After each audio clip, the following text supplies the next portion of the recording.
Hey, welcome to the Shift Spot. Today's leadership and management topic is leadership gap analysis, identifying leadership limitations. I'm Jesse Fry. I'm a certified business coach and executive coach, and I have Ken Paskins here with me today. And Ken and I are going to be discussing how you create alignment with current leadership skills within your team and how do you raise those people up in your organization. So essentially what we're going to get to is how do you build leaders in your organization, but there is a profound thing that we're going to talk about, which is the leadership gap.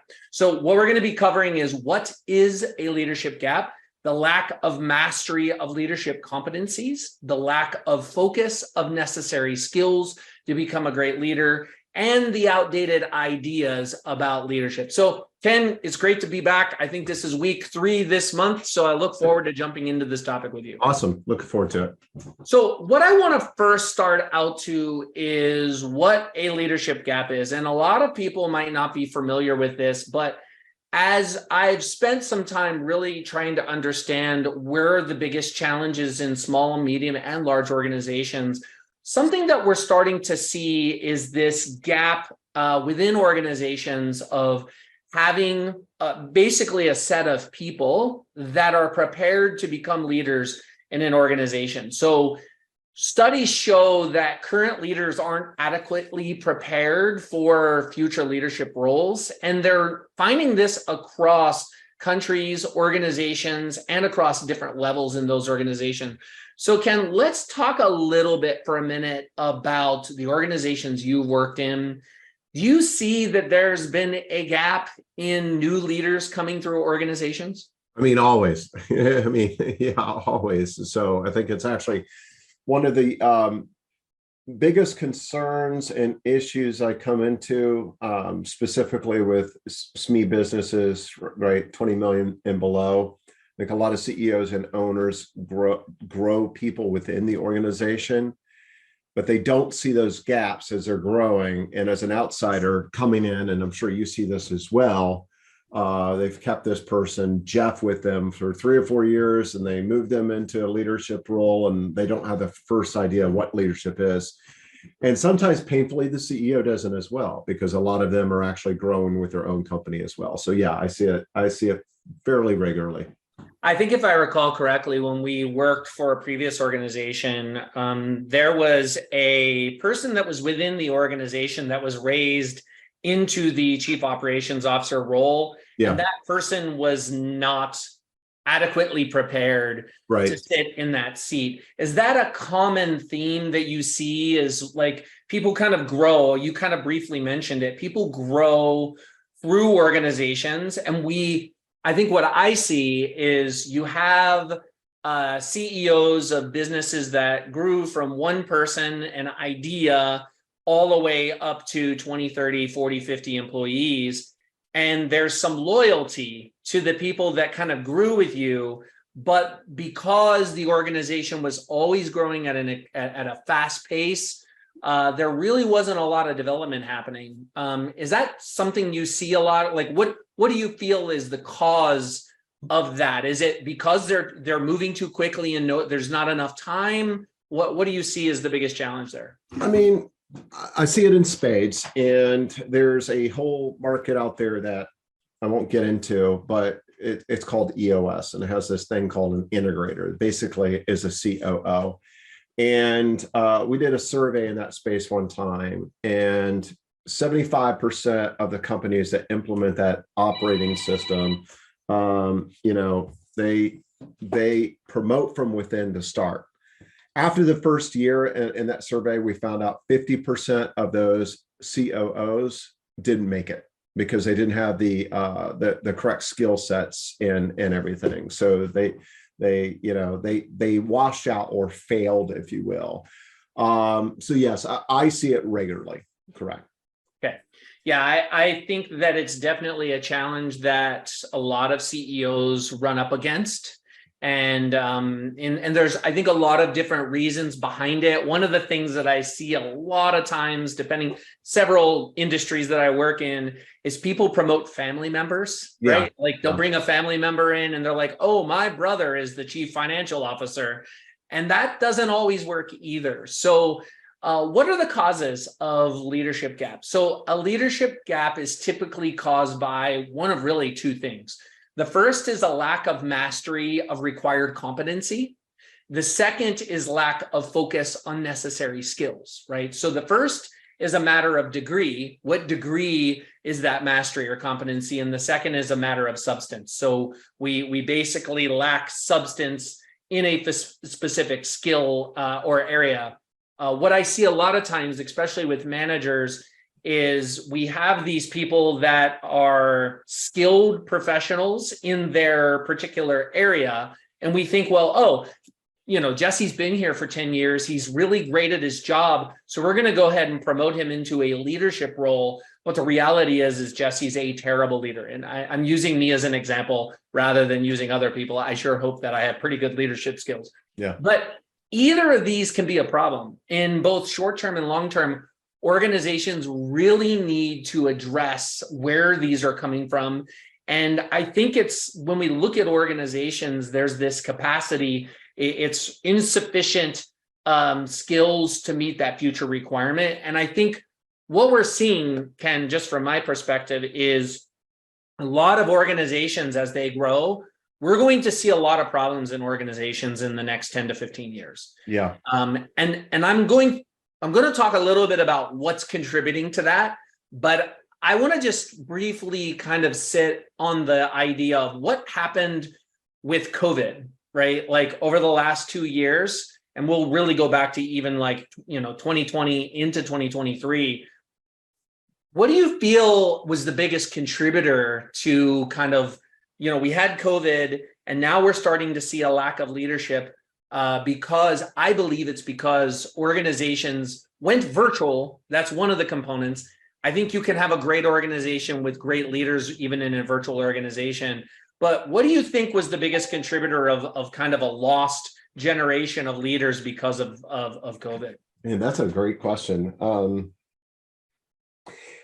It's hard to me to even speculate because honestly, most of my career, probably 90% of it has been virtual, working in high tech.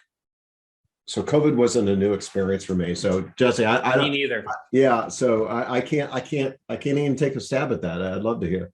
Yeah, my hypothesis is that when the pandemic started, we lost a generation of leaders because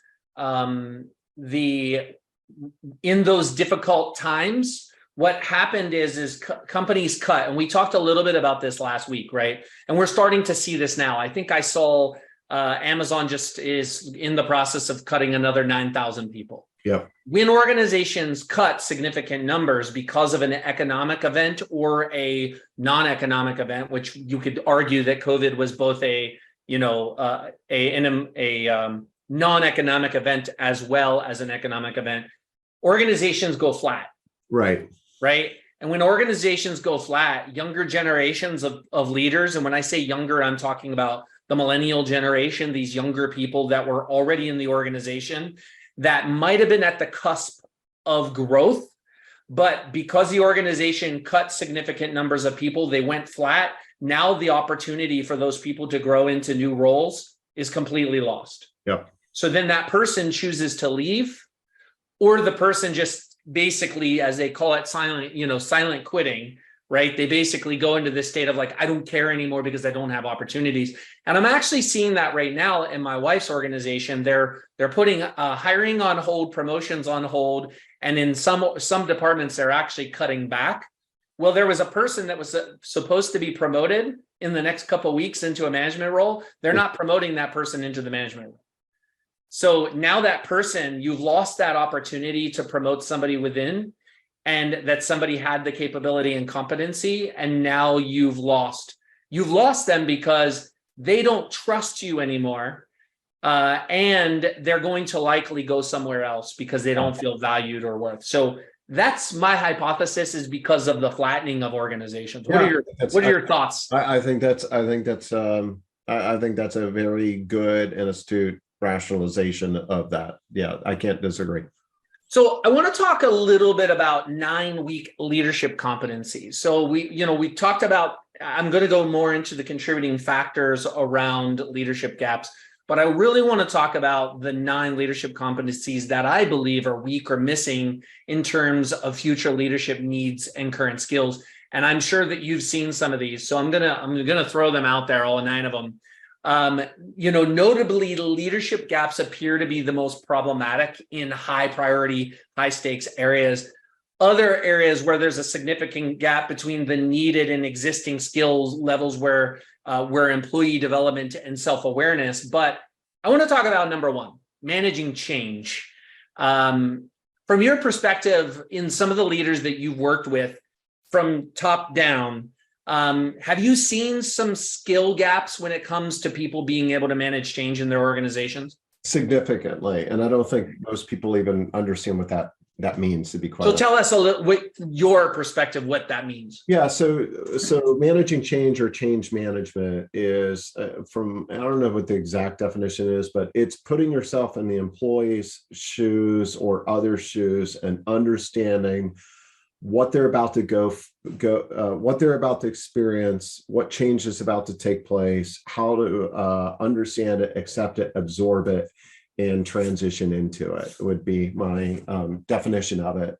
And I've got even recent experiences working with a $50 million company, and the CFO is one of those typical bookkeepers, promoted now CFO, that lacks a lot of leadership competencies, that wanted to roll out new PTO policy and everything, and got the leadership chain on the call and talked out the deadlines and all of this, and suddenly they're bombarded. Did you think of this? Did you ask me about this? Did you do this? Did you do that? And they did not.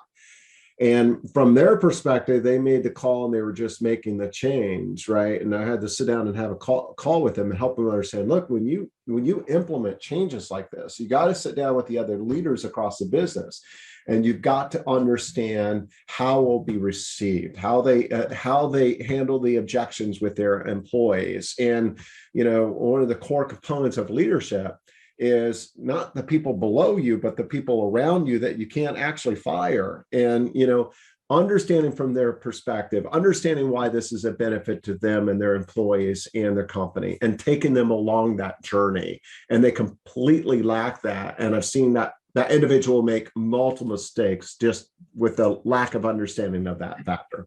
Yeah, I think that's a great example. So, one of my training areas is actually organizational development coaching, which is all about change management, right? Yeah. And when I was going through that training a couple of years ago, my partner that we had to do coaching with, she worked for a very large coffee company. I'm not going to say the name, but you can imagine what the name of it is. But she worked for a very large coffee company, and they were actually in the process of making some change by adding like regional trainers, because they have thousands, hundreds of thousands of locations, and they were basically bringing in these trainers to train people within each of the stores. But the problem is that when they were making this change as an organization, they weren't taking in consideration of like the managers in the store, the staff in the store, and they didn't even ask questions of the people in the stores, the people that were going to be impacted the most. Yeah. They didn't even ask the question of like, what would work in your store? Because what works in California may not work in New York. What works in Miami may not work in Houston, right?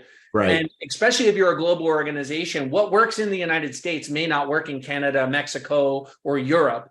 And I'm being generalized with Europe. So it's important that you raise, and I'm going to use the term raise, right? It's not like we're nurturing and raising children here, but raising leaders in your organization requires you to establish an understanding of how to effectively manage change. And that needs to be a skill that you build in your team. Yep. So number 2, inspiring commitment.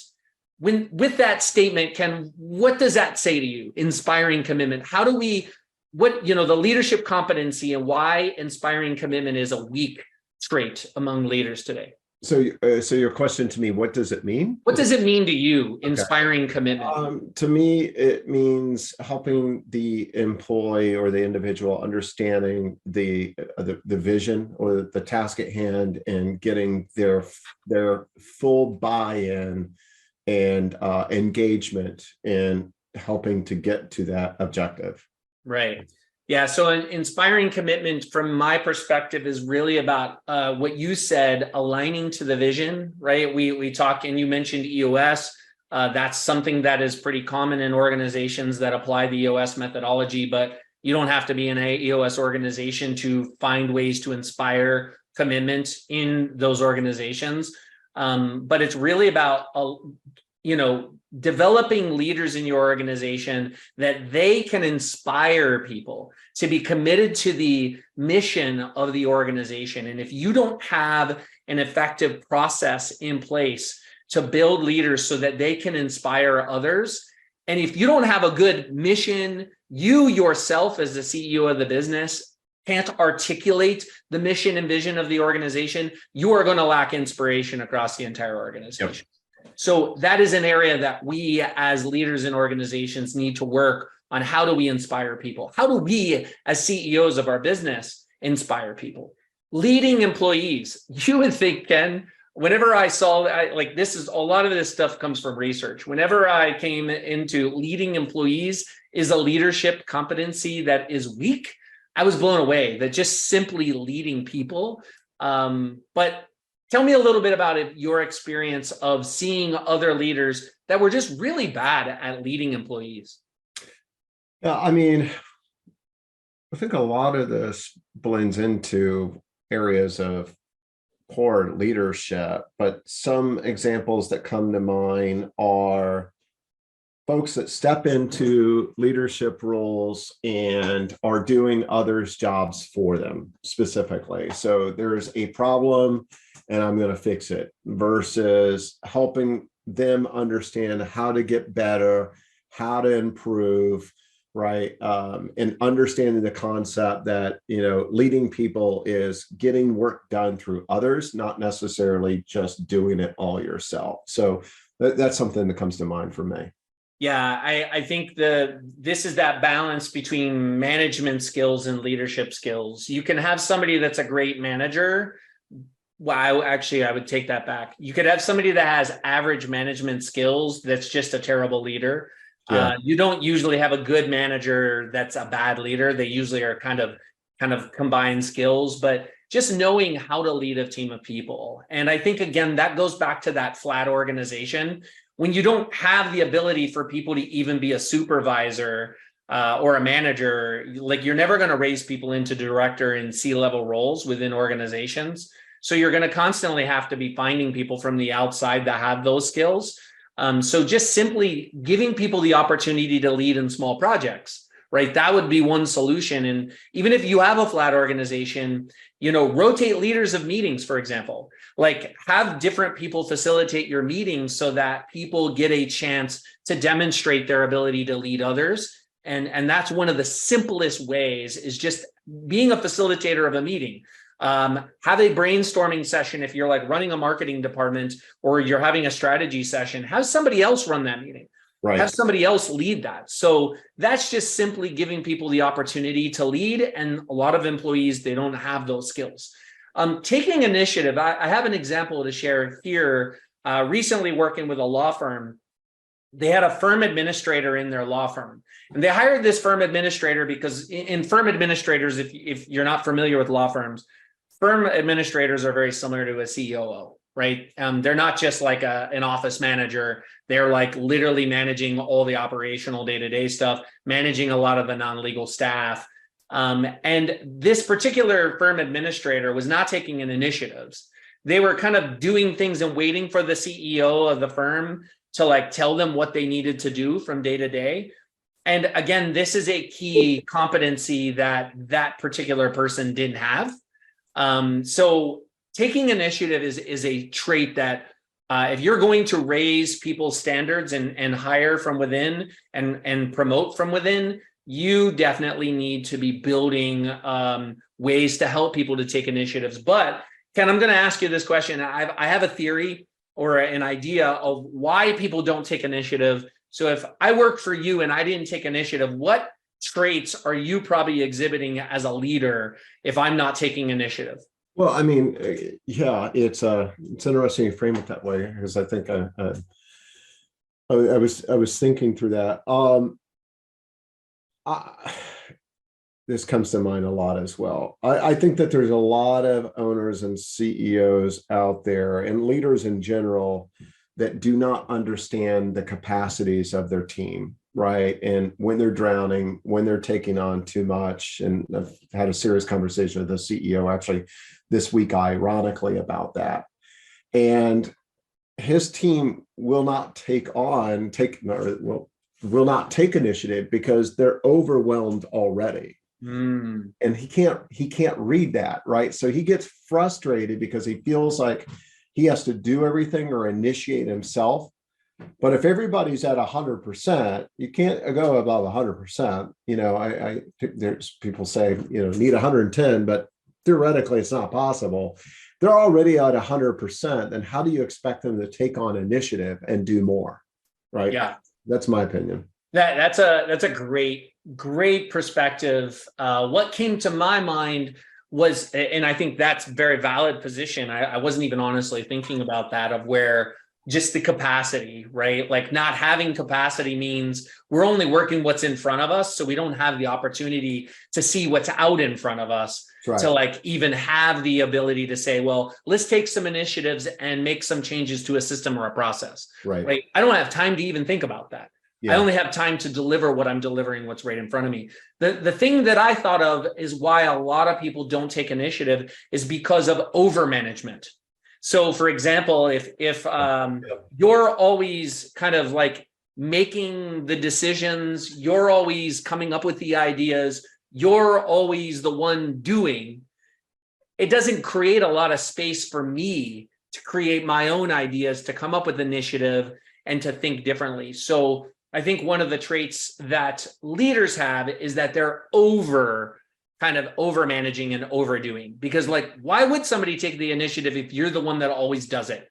Yeah, and that's actually a very good point, and I do see that all the time as well. And typically, when I start to jump in, I'll build a better relationship with the other leaders on the team and ask them, "Hey, on our calls, how come you never speak up?" Well, it's because everybody knows that Mike, the boss, always has all the answers, and we're going to do it his way anyway. So why try? Yeah. It's so common, right? It's the, if I don't even have an opportunity to be part of the conversation, why should you expect me to be like initiate ideas and initiate solutions to problems when you always have the answers. Yeah. Right. And I've seen tons of leaders this way, and those are the companies that really struggle to scale. Yeah. So I think that really prevents companies from scaling. So number 5, building collaborative relationships. So I do this survey in this process of coaching on an organizational development basis called Octopace. It's not done that often in the United States, but it's something that's done in Asia and Europe quite a bit. But collaboration is a key component to organizational growth and development. Where do you feel so this is a weak leadership competency. Why do you feel people are weak at building collaborative relationships? My opinion is because most people make it all about them. Yes. And it's my results that matter. I want to shine. If I work with so-and-so, then, they'll get credit as well. So that's my opinion. Yeah, I think that's certainly one of them. But I'm also going to go back to what you've said previously, is like, when people are overwhelmed and they're at capacity, they don't have time to create relationships. Right. So it's understanding what your capacity is in your organization, but also allowing leaders to learn how to remove ego. Right. And I see ego as being one of the biggest barriers to really building and establishing great organizations. I mean, that's not just the CEO of the firm, that's everybody in the firm. And I think building a collaborative environment and understanding that, hey, we have a mission here, we have very clear goals here. How can we work as a team to achieve the greater goal? Yeah. I always use soccer as an example or an analogy. But I'm a big fan of Charlotte FC, and Charlotte FC lost their first 3 games of the season, and they finally won a game. And what was interesting is the first 3 games of the season, the manager played the exact same lineup for the first 3 games with pretty much the same result, right? Lots of mistakes, lots of individual performances. They had a couple goals, but not a lot. And in the last game, he didn't start half the same people. Like there was maybe 1 or 2 people that started. It was a completely different lineup, but they actually won the game and the performance was very different. And he said what he felt that the first 3 weeks, why they were losing, is we had a lot of individuals playing individual football or individual soccer. Yep. We didn't have people collaborating together and playing as a unit. And we see that in the corporate world a lot. And that's, I think, an important part of that. Number 6, having a strategic perspective. So number 6 and number 7, and I know, Ken, you're a very strategic minded person. So there is number 6, which is having a strategic perspective. And number 7, knowing strategic planning, right? Knowing how that works. So when you look at both of those, having a strategic perspective, that's what's here and our mindset. But then there's how to actually do the strategy. What is your perspective on organizations that are, kind of stuck? They're stuck in growing, they're stuck and they've got a lot of issues. Where does strategy come into play when it comes to leadership development? Yeah, I mean, boy, I would say typically, I think you're asking what some of the results are of lacking that. Yeah. Like what happens when people don't have strategic minds and they don't have the planning capacity? Yeah. So look, I'm saying some of the obvious, but very short-term focus, not understanding the what if scenarios, right? Not understanding, I don't know if I'm answering this well. No, you're answering it right. I think perfect. Yeah. Okay. But, they're viewing it more as, I tell people this often, they're viewing it as checkers versus chess. And sometimes it's perfectly fine to lose your pawn if it means that, you can make another move, right? It's okay to accept losses for greater wins. And a lot of people actually lack that and lack the insight to understand what moves to make to get the long-term gain and results that they see. So a lot of people actually, when I work with them and they'll bring out or discuss a message or a move, I'll help them understand, like, well, let's think about how that's going to be received, right? By others, right? And what that could translate into from a result perspective, positive or negatively. And they can't process that way, right? It's like, oh, I just got a message and it's a message, right? Well, you got to understand, because messages and moves have ramifications. And I think a lot of leaders actually lack that capacity to be able to connect those dots. Yeah, I think this almost goes a lot to what we talked about in last week's topic, which was proaction, leadership planning, and it really comes to reaction versus proaction, right? Mm-hmm. Strategic minded people and people that understand the importance of strategic planning are more proactive. And the people that don't have that skill set are more reactive, right? We're dealing with what's in front of us. We don't think, we can't see the forest through the trees, as they say. And it causes us to be in more of that kind of chaotic mindset. So if you are watching this and you're in a state of chaos in your organization regularly, you really need to look at your management team and evaluate whether or not they're strategic minded and do they have the ability to think strategically when it comes to planning.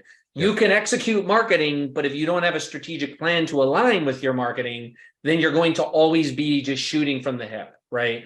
If you're responding to clients in a reactionary state rather than having a protocol and a strategic perspective into that process, then you're always going to be in a reactive state. You're never going to be able to get out of that reactive state. Number 8, embracing participative management, right? Being participating in the process, right? And I said that wrong, but I see a lot of times that people don't participate in management, right? They're very much like individuals. They don't actually participate in being part of a leadership team, which I know, Ken, from your experience, part of your role is to build participation in the management team. Could you compare and contrast for me an organization that you've seen where you step into the role of a fractional integrator, fractional COO, and the organization is very much a bunch of individuals that aren't really functioning together as a management team versus an organization team that's participating together for the greater good of the organization? Do you have any good examples there? Trying to think of a good example. I mean, maybe not a perfect example, but it somewhat relates to that CFO example earlier, where you step in and people are thinking about their silo and their department and their group and their needs without understanding their piece to the puzzle and the entire organization, right? And one thing I often tell even owners and CEOs is, specifically when they get to a certain size, is it's no longer their business. The business becomes its own entity, this living and breathing thing, and we're all participants within that organism per se, or a piece of that, right? And we need to understand that.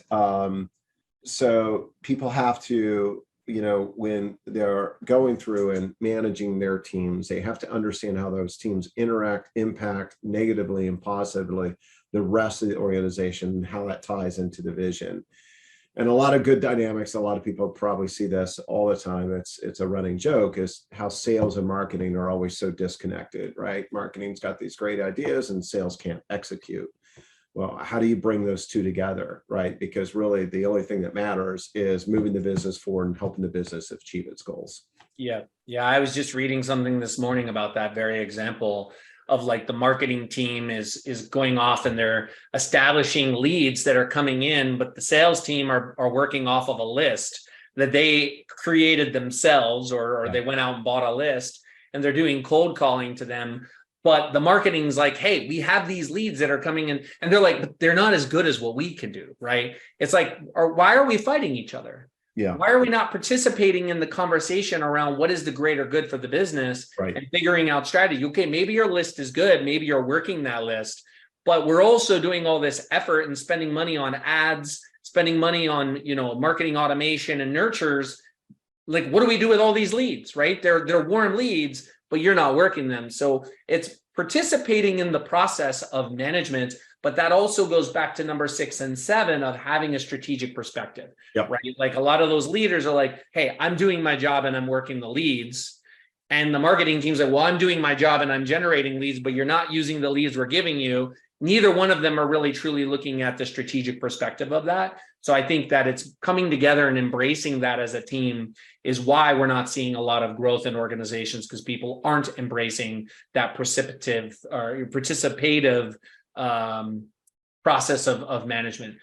Number 9, being a quick learner. I think this is a super simple one, right? But there are a lot of people that are not quick learners. I see it every day in coaching, where it's like, in my mind, I'm like, that is something that people should be learning, but they're not learning it. And it takes them 10, 15, 20 times to kind of see things. So Ken, I honestly don't know how you help people become quick learners. Yeah. Do you even think that's possible? I don't know either. I was thinking through that as you read that, but I think it's almost something that you're either, I hate to say it, but you're either born with or you're not. So yeah.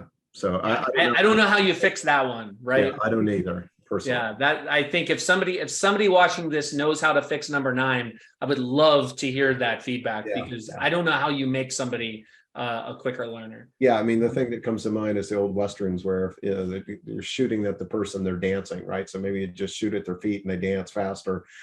Yeah, maybe. Or putting the fire under people's butts, right? But then you become a completely different style of organization where you're putting pressure on people. And it's like, you put the gun to their head, as they say, and if you don't act, we're shooting you, right? Like, okay, we don't want that environment either. So I want to switch over and try to wrap up here in a little bit, but on barriers to bridging the gap. So internal and external forces are oftentimes blocking or slowing down leadership development efforts.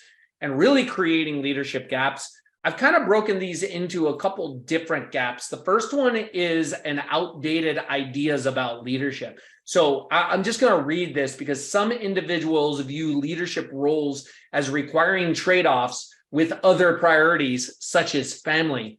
And those perceptions, whether true or not, are likely dissuade many high potential employees from pursuing leadership development and leadership roles. So I'm sure, Ken, you've seen this throughout your history. It's probably gotten better, but I think there's still some leaders out there that kind of expect people to give up some things in their life. And I think the newer generation of people, a newer generation of leaders are like, screw you. Like, I am not giving up my time with my family, or I'm not giving up my personal time. And you give me 4 weeks or 3 weeks of vacation. I'm not giving up my vacation to help you when I should be spending time skiing with my friends or spending time at the beach with my family or on a cruise. Do you see this still? I see it. Yeah, I do. And look, I would rather have a really good leader that is spending more time with her family than a poor leader that's working really hard all the time, any day. Right. So yeah, I do see this. Yeah. I 100% still see this. And I think that comes from top down, right? There are some bottom up kind of things that we need to look at, but this is a top down thing. If you're a leader that still kind of requires your employees to make trade-offs of spending time with their family, or you have managers in your organization where they're making their teams make trade-offs, I think you're going to have a lot of problems moving forward, and you're going to see a lot of turnover in your team. Number 2, digital disruption. So again, more than 60% of organizations surveyed in the survey that I found that there was no training for virtual teams or virtual team leaders on how to deal with challenges or collaborating virtually. So now that we have a higher number of people working virtually, Ken, like you, I've worked almost my entire career virtually. Yeah. I think I have worked in an office a few times over that 20 plus years. Can't believe I'm saying 20 plus years of working.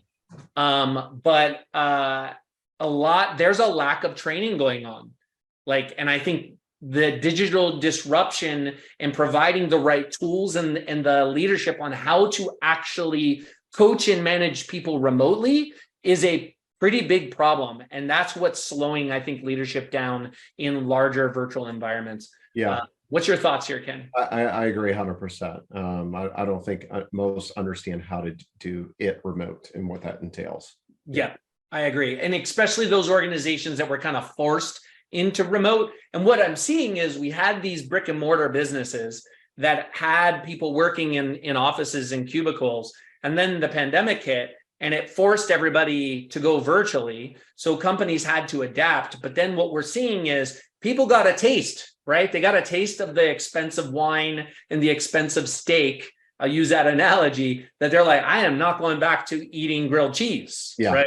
Yeah. And so now that's where we're seeing organizations struggle to bring people back into the offices. And some of these organizations like Disney, I think Amazon, I even think Tesla, right, for a while there was like, no, you've got to come back into the office. And people were like giving their leaders the middle finger and saying, I'll go find something else. Yeah. Because there's other people out here that will, allow me to work remotely. So digital disruption and pandemics will cause those changes. Yep.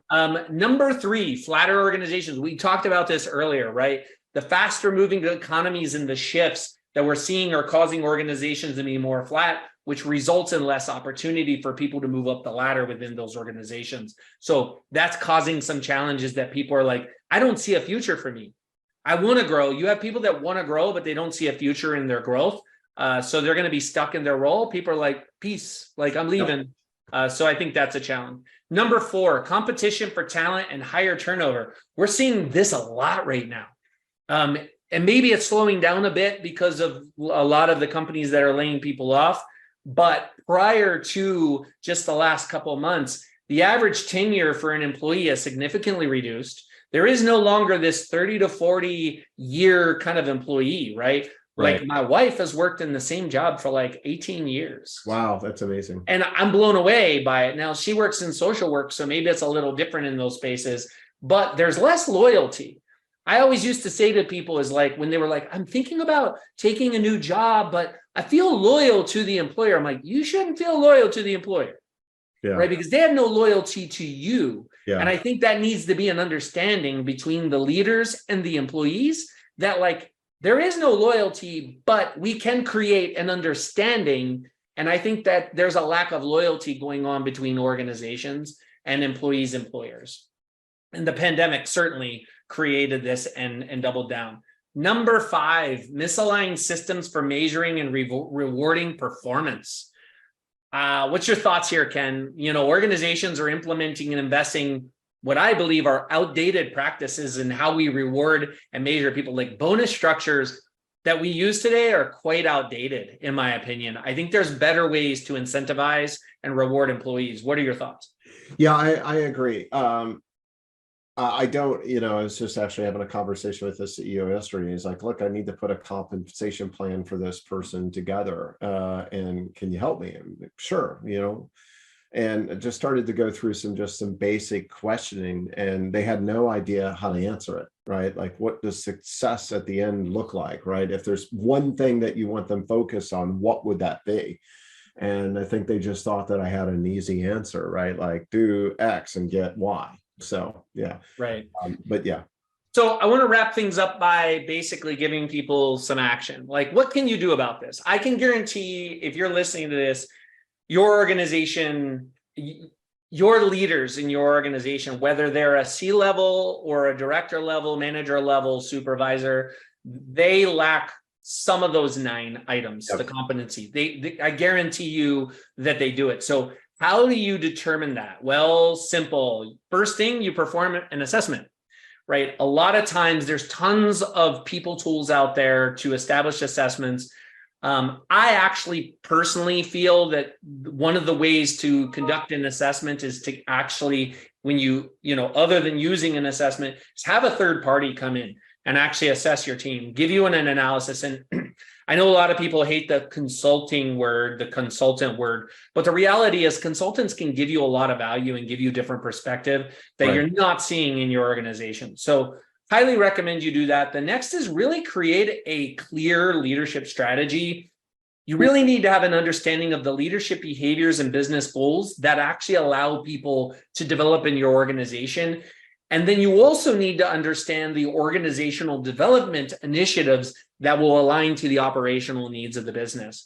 So part of that too is you can do this yourself. Maybe if you have an HR team, they could do it. If you're smaller, that you don't have an HR team, you definitely need to look at an outside organization to really look at this. I know, Ken, that you work with a few people that do similar types of things around, assessing organizations' needs and operational needs. Yep. Number 3, developing clear, specific goals, strategies for individual development. I think the first thing is really just starting with a 360-degree leadership assessment and understanding, like, if I am a leader in my team, let's say I manage a team of 10, 15 people, doing a 360 is a great way for me to understand where I'm coming up short as a leader. I was coaching a chief marketing officer for a major university, and I did a 360, and I didn't just do 360s of their direct reports. I did a 360 with people above him and across the leadership spectrum, and provided that feedback into his organization and it back to him. And it really gave him a perspective on how his behaviors were showing up, how he was communicating with his team. And he really grew as a leader because of that feedback. As a coach, I can only give you so much perspective. Yeah. I can only help you see your own gaps, but a 360 is a great assessment. Ken, have you ever gone through a 360 yourself? I have. Yeah. I've done it multiple times, and I've asked people to do them as well. So yeah. Is it uncomfortable? It is definitely. Yeah, it is definitely. So, hopefully, fortunately, you get more good than bad, but there can be some zingers in there. I worked with somebody once that recommended, he was an executive coach, and he actually recommended doing 360s with your significant other, right? Oh, your wow. your wife, your girlfriend. Wife and your girlfriend at the same time? Well, I mean, if that's how you play, maybe, yeah. right? But if if you're married, it's doing an assessment with your wife, because how are you showing up as a leader when you go home? Yeah, yeah, Right. And that, like, are you aloof? Are you stressed? You may show up one way at work, and then when you get home, you completely lose it. So having that perspective is a great way to really build also. Number four, creating systems, right? So I'm a systems guy. One of my clients actually refers me to as a systems ninja. So I believe very strongly in building systems and having processes and procedures built in. yeah, But you can't overlook the system of development, of developing your team and developing leaders. Lots of organizations miss this area. But when there's competencies that you need to build with people, you need to have a system in place in order to build that, to get feedback. There has to be a feedback loop in that process. And last is really evaluating. So building systems for measuring how the efforts are paying off across your organization, and evaluating the impact of leadership development is a critical final step in order to understand what additional resources that you need in place, and what additional metrics do you need in order to understand whether or not you're having an impact in growing your leaders. So, Ken, that's it for this particular topic. So again, we talked about leadership gap analysis and understanding where the gaps are in leadership in your organization, understanding what the barriers are, what's stopping people from developing and growing. There is some environmental, kind of conditions, but there's also conditions in how we as CEOs and leaders in our organization raise up the people in our organization. And finally, 5 strategies that you can really use to kind of build that. So any additional parting thoughts, Ken, before we wrap things up? No, awesome. I mean, great materials, great things to execute against, and things that everyone, not just the owner, should consider in just growing and becoming a better leader in the business. So really appreciate it. What's next week's, Jess?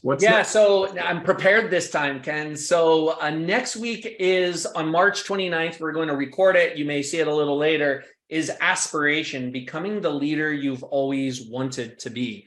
Awesome. So we've talked about, up to this point, learning how you can clone yourself. So the delegation factor. We've talked about proaction, leading and planning, and how not to overplan.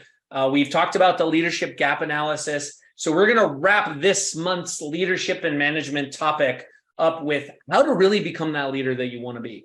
And we're going to talk about the qualities that you want to exhibit. How do you want to increase it? Now that we've talked about the gaps, I want you to look at the gaps in your own leadership skills. Awesome. And where do you feel you can grow and become?